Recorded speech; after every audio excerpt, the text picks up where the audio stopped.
All right, thanks, Jeff. And I guess I get home field advantage here, being this is an AFGC conference. And being first up, I thought I would spend a few minutes actually. Here's our topic. There's 3 organizations represented here today. We all deal in forage. How do we work better together? How do we make each other's organization better? We all want the same goal in the end. We're trying to advance certain segments of the forage industry. So I'll talk a little bit about just what the forage industry is to begin with, and then talk about AFGC's role and maybe some things looking to the future. So what is the forage industry? And if you talk to people who are not in our industry, this is a little harder to define for folks than if we were corn farmers. Everybody in the world knows what a corn farmer is, what a corn farmer does. Forage is a little bit more complicated than that. And there's some misconceptions out there among the non-farming public. It's not well understood by folks outside of this room, or at least outside of our industry. There are people in the world who would believe that this is true. It's the world we live in. There's folks who have been disconnected from the farm for a long, long time. They just don't know. In essence, they know what we tell them or what somebody else tells them. So I just hope it's us doing the informing.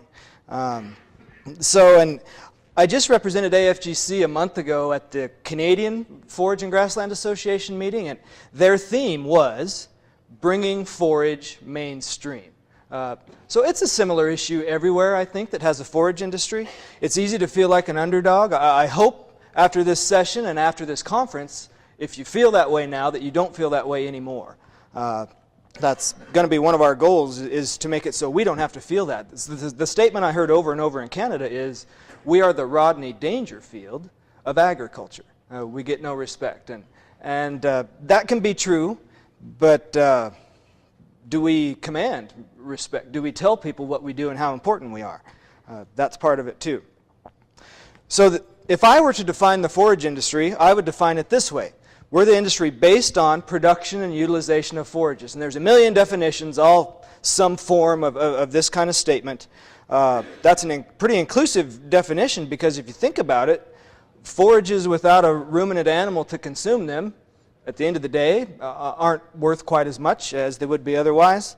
To say that statement another way, if you have ruminant livestock and you don't have forage, you're in a pickle. So it's really hard to separate forage from the beef industry, from the dairy industry, from sheep, goats, all these animals that consume the forage.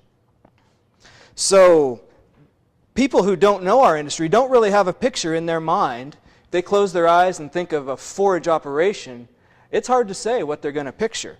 But really what the forage industry is, this is our industry. It's big, it's advanced, it's technical, it's really intensive. This is a little pile of silage up in South Dakota. Forage is a big deal. And those producers are important. They provide to the rural economies, they provide jobs, they do all kinds of environmental things we'll talk about in a while. So when we think of forage, this is maybe what we think of.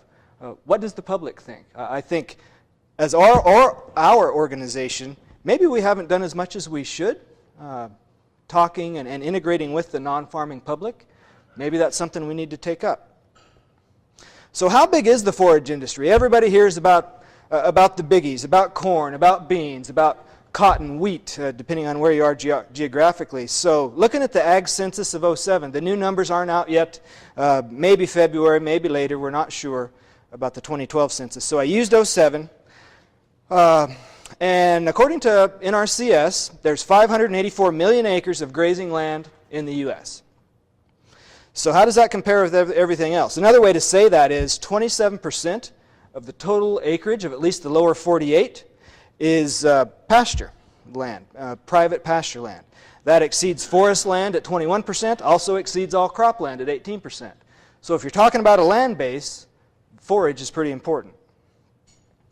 So if we just talk about harvested forage, hay, silage, green chop, 61 million acres compared to corn, and again this is 07. At that time there's 86 million acres, 64 million acres of beans, 51 of wheat. So harvested forage is in the range of these other big crops, but it's not talked about as much. If we talk about the number of farms involved, 964,000 farms with dairy or beef. And remember, in my definition, these people are in the forage industry. 350,000 roughly, corn farmers in the country, 280,000 with beans, 160,000 farms in the country raise wheat. So there's more farms in America that use forages than all these others combined. And I have to confess, before I was preparing for this talk and really looked at these numbers, I maybe didn't have quite this perception of the forage industry myself. So it's something we really need to think about. But of course, in this world, everyone cares about dollars. That's what makes the world go round. So how many dollars are we talking about with the forage industry? If we talk about how many sales are generated from beef, sales from milk, and direct marketed hay, it's over $100 billion that come from forage. Now, this is a presentation. We like to play loose and fast with numbers and make them as big as possible. To do this correct, the figures are 80% of the value of a beef animal sold comes from forage, because they're in a feedlot for a while eating grain. 70% of all the milk produced can be attributed to forage. So we might shrink those numbers a little bit, but still, it's a big number. So if we look at the big crops again, in 2007, corn was $40 billion. This year it was probably $70 billion. So those numbers change a little bit with prices in acres. Beans were 20 and wheat was 10. So our industry generates a pile of dollars. But we don't talk about it. And we're not talked about on the news as often as corn farmers are. So how is our industry different? How did we get this way? Again, we have this market value. But how much of the above number, that 100 billion, results in direct sales of our product, of forage? 10 billion in this particular year. So 10% of the value is direct marketed. That's a challenge. That makes us different than all those other commodities. So a bigger challenge for us as organizations is how many beef producers and dairy producers, if you asked them, would identify themselves as a forage farmer. Not all of them. And so I see that as a challenge for us. We have to correct that. Every beef guy knows that his cows eat grass or his cows eat hay, but he doesn't necessarily identify himself as a forage farmer. So that's a challenge. That's something we need to change. Forage can be taken for granted. You know, it warms up in the spring, it rains a little bit, and here comes the grass. In their minds, you don't really have to do anything. We know if you manage that resource, you get a whole bunch more out of it. Or if you run short, you call your hay guy, and here comes a couple loads, just like that. So it's easy to take forage for granted. And here's the big one, and I'm sure this will get talked about by the other speakers as well. I'm not going to dwell on it a lot. We don't have a checkoff. How in the world do you do it? There's been a lot of minds with more wisdom than I have try to figure this out for years and years and years. You can theoretically think about, at least in the hay side of things, putting some kind of a checkoff on twine or bale wrap or something like that. But how do you include these grazers? How do you compare a guy who runs one cow on 40 acres to one cow an acre? So it's difficult. But when it comes to spending dollars in DC, for instance, we don't have them like the other commodities do. And that puts us at a disadvantage. But remember, we have the acres, we generate the dollars, and we have the people more than those other industries. So that's what we have to work with. That's what we have to mobilize. So where does AFGC fit in this? And one thing I want to ask, a little audience participation. How many of you are attending an AFGC conference for the first time? Would you raise your hands? We are so glad to have you here. We're just as glad to have you guys here who've been here for 20 years as well. Don't misunderstand. But we need new people. We need more people. So for those of you that are new, I'll explain a little bit about what AFGC does. So what we aspire to be is the voice of economically and environmentally sustainable forage agriculture. So that's nice. That's catchy. One thing that I want us to think about, us AFGC members, is we're the voice. Who are we talking to? Do we only preach to the choir? Or do we talk to other people as well who aren't as familiar with our industry? So in AFGC's viewpoint, this is how we're going to do this. We're going to bring together all the different sectors industry sector, of producers, and Extension, USDA, NRCS, all together as equal partners to tackle issues and discuss things. That makes us a little unique compared to a lot of other groups. So we're going to have all these kinds of folks, and if you stay for the entire conference, you will hear representatives from each of these presenting. You know, a lot of meetings you go to, if it's a university extension meeting, you're going to expect to hear university extension folks talking. They talk here as well, but you'll hear producers. And we can all learn from each other. We can all be teachers, we can all learn.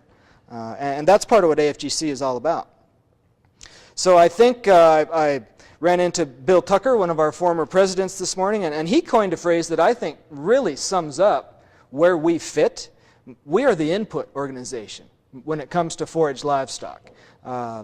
As he would put it, and I would agree, if you're a cattleman, you better belong to NCBA. They deal with the marketing of your product, food safety, those kinds of issues. But they don't deal a lot with the input side of the equation. That's where we fit. That's what we do. And Larry, maybe an NHA member even, might benefit from being a member of AFGC. NHA does a better job, I think, of looking at all sides of the equation, but we do have a lot of member overlap. So what maybe makes us different than the other two groups you're going to hear about is we operate through state affiliate councils, and we have between 20 and 25 of those at this point in time. So AFGC is the sum total of what all you folks do in all your various states. And one of our roles as a national group is to facilitate your activities at the state level. So, and this is our signature event, the annual conference. We do some other things that we'll talk about towards the end, but we really, really like to get folks to this conference. And one of the things about conferences, you all are here, you're conference-minded folks. Some of the most important things that are going to happen in this conference are going to happen out there in that hallway, not in here. And that's hard to put on a flyer, but we all know if you've gone to conferences, that's how it works. It's the networking, it's chance meetings of people that you couldn't plan. That's what makes these things so valuable. So history of AFGC, for those of you who aren't aware, we trace our roots back to 1944. The Joint Committee on Grassland Farming started at Rutgers. They changed their name in 1957 to the American Grassland Council, added some state affiliates soon thereafter, and those affiliates are still active today. And in 1968, we arrived at the name that we currently use. So when Jeff was putting together this session, he asked some specific questions, and maybe it's not terribly original, Jeff, but I thought, you know, in order to make sure we get these, I'm just going to put them at the head of my slides. So he asked, what's AFGC's vision for forage agriculture? What's important to sustaining and increasing our industry? So I think if you look globally, it's an indisputable fact that demand for forage-based products is going up globally. All those animals are going to have to eat forage. So there will be a forage industry. We get to be involved, if we choose, in shaping exactly how that works. But the demand is going to be there. So one of the things we need to change is forage should be treated as any other crop, receive equal importance, and not just be planted on those acres on the farm that won't grow corn, cotton, or beans, which is how it happens in some instances. So we need to continually educate producers, but also we need to listen. You can learn a lot from spending a day with a farmer, because they do this every day. They do it for a living. It's life or death to them. It's not just a career. More important, long term, we need to recruit the next generation. You guys probably all know the number. What's the average age for a farmer in America? Between 57 and 58. And they're not getting any younger. So we need that next generation to help us.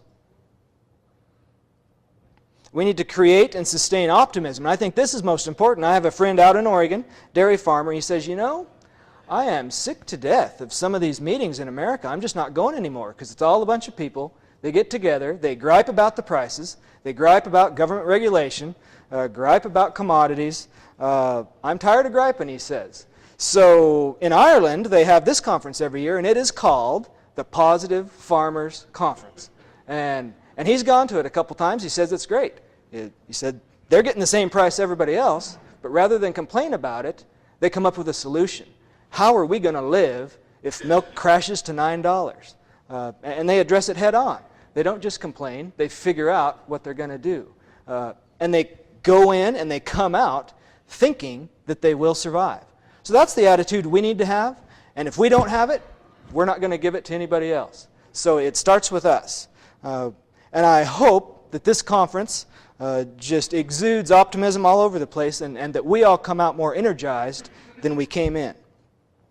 So another thing he asks is, how would collaboration of these organizations help improve influence and effectiveness? And I think that's pretty simple. You know, you'll hear from these groups that we're all a little bit unique. We're all dealing with forage, but all of us have some niches that the others perhaps don't. So a unified message across all of our organizations would have better reach than all of us preaching something different. So, and we can all make unique contributions that the others can't. So, and I think to sum it up, more is better. The more voices we have saying our message, the better off we're all going to be. So, specific mechanisms, this is where the rubber meets the road, and this is where it gets difficult. How would you promote collaboration and effectiveness? This is a start, Jeff. Let's get together and let's talk more than we do. Some things that's happening is with NAFA and AFGC, there's a partnership of sorts formed where we exchange board members so we communicate better with each other, understand what each other is doing. And I think it's significant that we have a lot of member overlap with NAFA and with NHA. There's people who are members of all three organizations.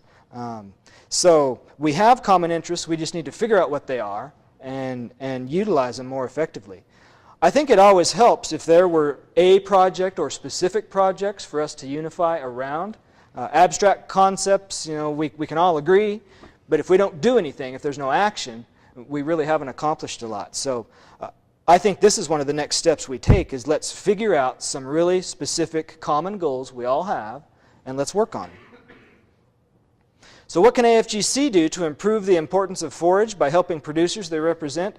This is my favorite question, Jeff.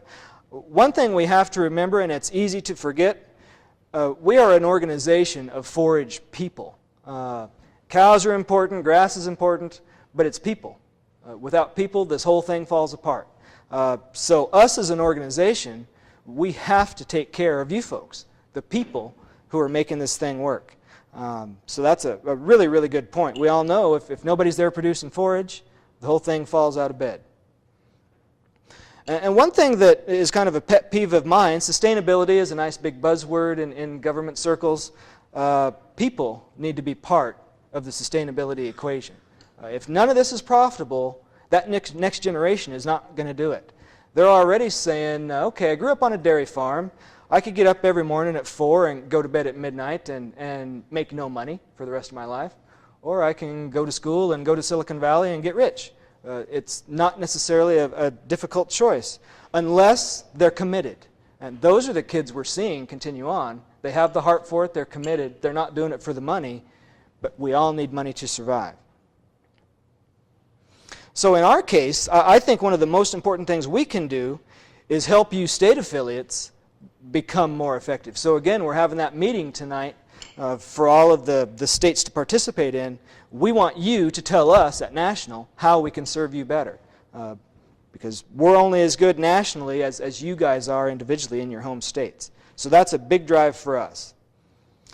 And if you look at AFGC, many of our success stories are local. It's not something that's been on the national scene. Just a couple examples that came to mind.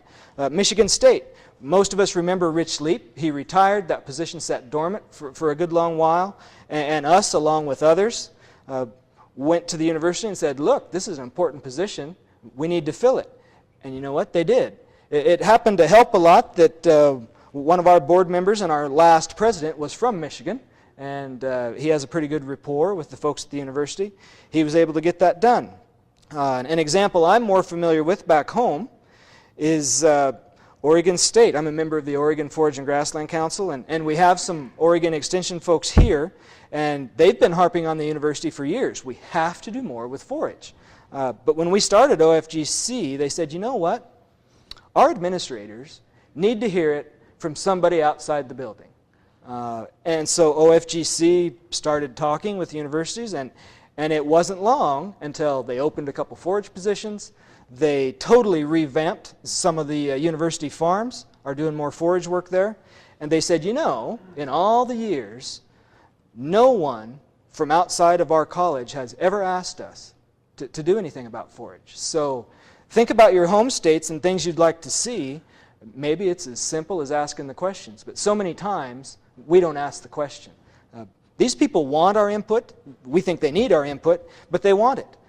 We weren't intruding on them when we went to talk to them, and they were glad to hear us and received us with open arms. So AFGC can help facilitate some of these things in your home state. We just need to know about them. So the more we communicate back and forth, the better off we can all be. This is a biggie. What are the challenges to increasing research funding at the university and federal level for forage crops that don't have a checkoff or really aren't considered a commodity? And so in a lot of our minds, this gets back to lobbying, going to D.C., and there's a set of rules for that game that many of us don't understand. It's a little bit complicated. So you know what? We don't fully understand. It's a little bit scary. So what do? We don't do anything. And that's the worst possible thing we could do. We may complain about the lack of federal funding, but do we spend as much time talking to people in USDA or our senators or whoever as we do griping to each other? If we don't ask, it won't happen. Maybe it won't happen if we do ask. And there are procedures and protocols and rules to that thing. We need to do it right. We need to understand. But to just be scared and walk away is not the answer. So I guess to directly answer the question, here's the struggle. It's a shrinking pie, and there's more forks. Everybody wants a piece of the pie that's not getting any bigger. So we can either try to get our fair share of what's available or make the pie bigger. But I would say at the university level, the model has already changed from maybe what we think, the good old days of the Morrill Act, Hatch Act, all that stuff. And it didn't just change overnight. And it's not just in our country either. We'll talk about that in a second. So if we look at total ag research funding, it kind of oscillates up and down, but there is more private funding of university research than there is public. And so I'm an industry guy. I think this is wonderful. University has stepped in and supported research where it needed to be done. Public is there, but it's more competitive. And again, there's more people wanting a piece of that pie. But there are people who think that, oh, I pay my taxes, you know, that's going to get some research done. No, not necessarily. That money is getting harder and harder to come by. Other people want it. And universities' costs of doing business are going up just like yours are on the farm. So dollars don't stretch like they used to. So currently, over 50% of the funding is corporate or industry at many universities. But even still, much of the public funding is targeted. You apply for a grant to do a project, and that is the project you do. When I went to grad school, which is a long time ago now, 15 years, my professor at the time, he got 2 assistantships. That was part of his deal for being a professor. So that's how I went to school, on one of his apprenticeships. I was the last one. So that program got canceled right after me, and anybody who's a student in his program now is funded through a grant. If he doesn't get a grant, he doesn't have a student. It's just that cut and dry, that simple. So, and the grants that he gets, those kids aren't just doing whatever strikes their fancy. They're doing a project that they were assigned. So we live in a world now where science for the sake of science isn't happening. There's no money for that kind of thing. Who's going to fund an open-ended project? No one. I think this professor told me, even back then 15 years ago, he said, let me tell you something. All science is political science. So, and I was an animal science guy, so he said, okay, what can I do on sheep or cows that can translate to humans so I can get funding from NIH? That's where the dollars are. So I feel so bad for some of our university folks who all they do is chase dollars. Who has the dollars? How can I craft a project that can get some of those dollars? It's easy to point out problems. It's a lot harder to fix this thing. This is a big issue. And If you've ever exchanged emails with Dennis Hancock, who's in the crowd today, he has a little saying that I really, really like. Sometimes I send him emails just to get this back. I love it. There's a better way to do it. I can't even quote it, Dennis. There's a way to do it better. Find it. Thomas Edison. And you know, he didn't invent the light bulb on the first go-round. He had to try a couple times, but he kept at it. In Forage, many of the most important questions to us aren't that costly to answer. That's good and bad. If I'm working on a grant, it takes just as much work to do a $5,000 grant as it does a $5 million. So as a professor, you got to be good with your time. You're going to chase big money. But there are other models. I mentioned I was in Canada a month ago. In the province of Alberta, in the 70s, they were going to close a bunch of their university farms scattered around. What they did instead is they sold them. They sold them to nonprofit organizations, and those nonprofit organizations are funded by the province, but they'll say, okay, farmers near Calgary, here's $200,000. You do whatever research you need to do to make forage work in your area, and you report to us what you did at the end of the year. It's as simple as that. Furthermore, in Alberta, these groups, these nonprofits, they do the extension. University does not do extension in Alberta. And I ask them half a dozen times because it's such a different model from us, I just couldn't wrap my head around it. I'm not saying that we need to go to that. I'm not saying we need another model, but it doesn't hurt to think about it, and it doesn't hurt to think about it 20 years before it's forced upon us. Talked to farmers in New Zealand about what happened there in the 80s. They just kind of woke up one day and extension was gone. So are there ways we could do it better? Can we partner between industry and the public sector better? Professional Farmers of Iowa, if you're familiar with that group, it's a group of farmers who get some grants, but they also put in money themselves to answer questions that are important to them on the farm. And they may contract with the university to get the answer. But there's a lot of different models. We don't have to be stuck in this rut we're in now. It doesn't hurt to think about other ways to do what we're doing. So what do? There's two schools of thought. Let's do something even if it's wrong. And I have to confess, I find myself in this school. I get impatient. I just want to do something even if it's wrong. But if you're not careful, you'll find yourself on a unicycle on the edge of a cliff. That guy's doing something, but it's probably not the best idea he ever had. So maybe a better thing is, let's plan, let's think about things, and let's be targeted and go forward. But we have to realize we have a really positive story to share with the public. We already talked about our importance in the national scheme. So if you close your eyes and think about sustainable farming, what do you think? Some people think about a no-till corn farmer. Some people think about organic gardening. But I would argue that picture is the best picture on planet Earth for sustainable agriculture. So what's happening in that picture? We're building soil, we're preventing erosion with year-round ground cover, sequestering carbon, recycling nutrients. All of those are big buzzwords, of course, if you listen to the news. All that's happening in that picture. More importantly, we're feeding animals in a low-cost system that allows that farmer to stay in business. And we're utilizing a crop efficiently, growing a perennial, not plowing every year. And we'll hear in some of the sessions later on, we're actually producing a really healthy food product. So there's a lot happening in that simple picture. So that is sustainable farming. But one thing I get a little concerned about is we need to act sooner rather than later. It's not something we have to do tomorrow. But if you think about it, you know the number, between 1% and 2% of us are directly involved in production agriculture. Just a generation or two ago, it was vastly different. In 1930, 30% of our country's population lived on a farm. 50% of the population was rural. And rural folks at least have some concept of which end of a cow says moo and which end kicks. So at least 50% of the population back then had some connection to agriculture. So in today's world, if not your parents, people's grandparents at least, had some connection to farming. They understand a little bit of our story. But if we wait until the next generation, there's going to be that many fewer who will comprehend what we're trying to tell them. So it is important that we start engaging people, I think, and telling our story. We have a little bit of work to do internally, however. I shared this number a while ago. Almost 1 million farms in this country with dairy or beef cows. And I've not checked in with Tina this morning, but I do not believe our registration is 1 million quite yet. So there's some work to do. there's people in our industry who aren't here. So, and I'm going to be generous. If there's 14,000 people represented in the 3 organizations you'll hear from, there's still 950,000 of our own that we have to reach. In theory, that would be easier than reaching the general public, but there's a lot of work to do. All of our neighbors back home who aren't here should be. So it's up to us to tell them. So why aren't these people involved? Maybe they haven't heard of us. Are we doing the right things? Are we doing what's important to them?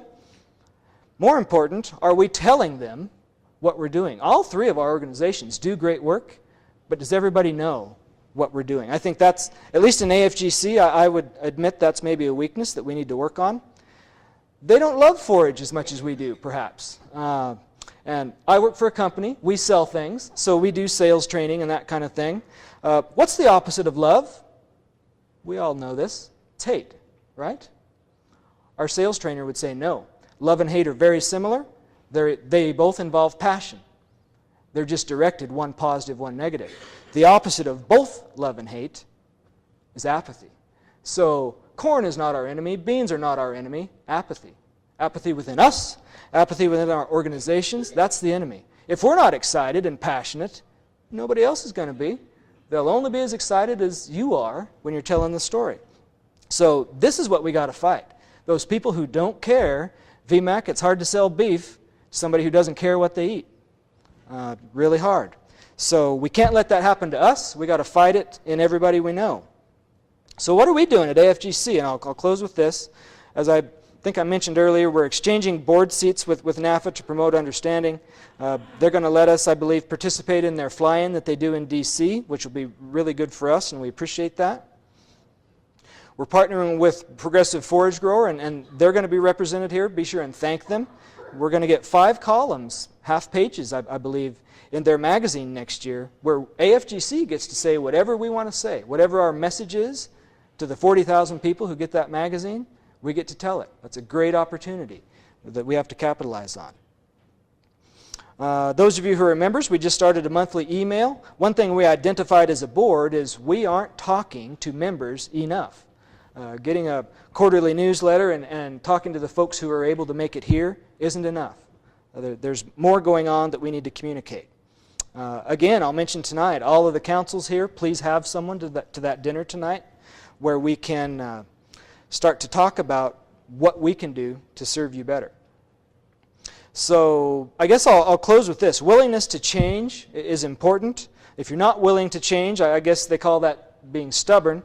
So doing something just because this is how we always did it will drive us into the ground at some point. The world changes. We got to change with it to some degree. So just stubbornly pushing forward isn't the way to go. I disagree with that statement too. Thousands of men won't die from stubbornness. Something else may get us, but that won't be it. So these guys say, no, we won't. With that, I'll close. Any questions from the crowd for me? I don't know how much time we have, Jeff, for questions between, but we'll take a couple. Anyone have any questions?